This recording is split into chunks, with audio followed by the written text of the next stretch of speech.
Antes de Ghost in the Shell, antes de Dominion, antes de Appleseed e antes do nome Shiro Masamune se tornar um nome familiar a todos, principalmente quem gosta desse tipo de tema, veio Black Magic, um OVA cru, encardido e ambicioso que pavimentou todo o legado de um dos autores mais influenciais, que não só cimentou o gênero cyberpunk, mas o fez se desdobrar e moldar a sua vontade. Ghost in the Shell é um nome que basicamente todo mundo conhece, mesmo se ainda não tenha assistido. Se você não conhece, rapaz, nós precisamos ter uma conversa, mas sintoniza aqui.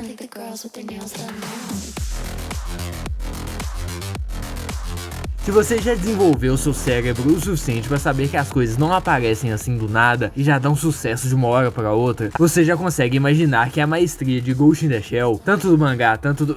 primeiro filme, não foi criada na noite por dia, não foi sequer a primeira obra do autor. Dependendo da sua dedicação, talvez você até saiba que anteriormente veio Dominion e Appleseed ao mesmo tempo. Dominion deve ser a obra que eu mais menciono aqui no canal sem fazer um vídeo só dela, mas enfim, as duas obras mostram perfeitamente as ideias de Masamune se formando e desenvolvendo. É como se fosse um protótipo do que iria vir no tema de cyberpunk. A maioria das pessoas para por aí, só que é claro, a história não se inicia com nenhuma dessas duas. Se Dominion e Appleseed eram os protótipos de Ghost in the Shell, Black Magic era o protótipo de todos eles. Black Magic não era um mangá propriamente, e sim um doujinshi, e a primeira obra de Shiro Masamune oficialmente, e contava já assim de cara a história de uma sociedade de tecnologias e coisas técnicas, mesmo tendo sido criada no meio dos anos 80, temas filosóficos debaixo da relação da humanidade com o seu ambiente. Só que como uma grande porcentagem do tema de cyberpunk foi articulado por ele mesmo no futuro, é que você consegue perceber que a transição entre o tema de sci-fi e o futuro cyberpunk ainda estava acontecendo, e essa obra puxando bem mais pro lado de sci-fi do que do de cyberpunk propriamente que todos conhecemos. Só que diferente do que acontece hoje em dia, lá nos anos 80, fazer um doujinshi talvez era o suficiente para capturar os olhos de empresas interessadas em dar uma chance para uma obra diferente, uma obra que talvez não alcançaria um público mainstream assim, obras experimentais, e por causa disso essa época é bem conhecida como a era de ouro dos OVAs, e aqui quase tudo era fair game. Filmezinho com Phil Collins na trilha sonora, existe, é claro, uma menina mini John Wick que é empurrada de um prédio de andares suficiente para caber duas de sua mãe, e depois atravessar o subsolo com um impacto e com a explosão sair voando para outro lado da rua em outro prédio e sair viva em cima de tudo. Claro, tem também, por sinal eu não esperava tanto Seixo numa OVA assim, mas o pessoal dos anos 80 era apenas construídos diferentes, né? Mas anyway, o que eu tava falando?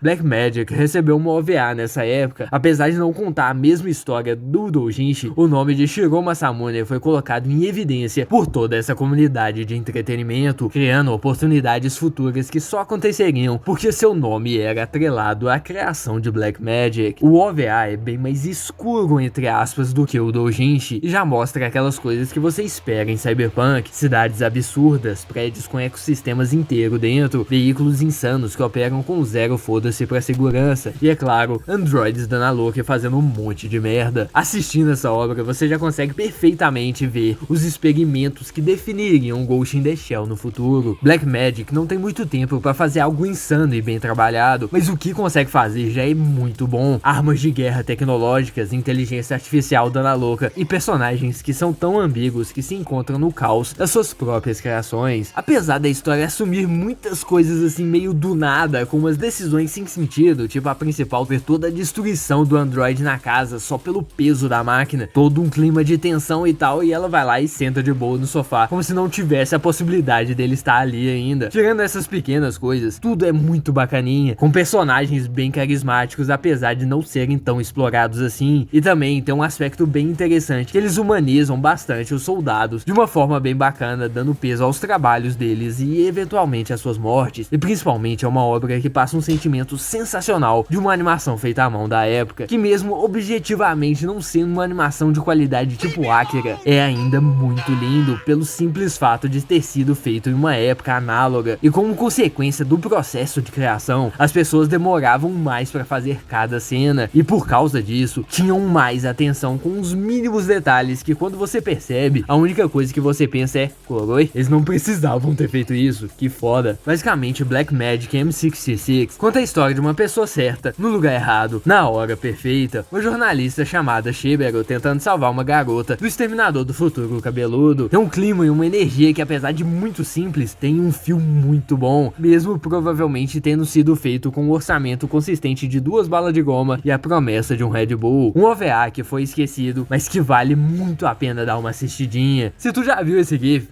saiu daqui. Mas de qualquer forma, por que Blackmagic importa tanto assim? Porque é uma OVA que não só mostra o início da carreira de um autor renomado, mas também é uma obra que mostra a origem de coisas que hoje em dia temos a perspectiva que são normais. Você consegue ver o DNA que futuramente veio a compor Appleseed, Dominion e Ghost in the Shell. Toda a ideia de uma utopia cibernética e todo o tecnodrama existencial. Blackmagic não é perfeito, é meio batata às vezes, meio bagunçado, não vou mentir não. Definitivamente é um produto do seu tema e espaço social da época, mas mesmo assim, quando você assiste é óbvio a dedicação colocada na obra, e é esse mesmo fator que serviu como um empurrãozinho para as obras futuras de Masamune Shirow, e é claro também com a consolidação daquele tema futurístico pesado e sujo que muitos de nós amam, uma obra que criou a faísca e ajudou a moldar o fogo da estética de cyberpunk nos animes, enquanto também carrega a estética de animes antigos com maestria. Pode não ser a melhor coisa que você vai assistir, mas com certeza vai valer seu tempo, é sensacional.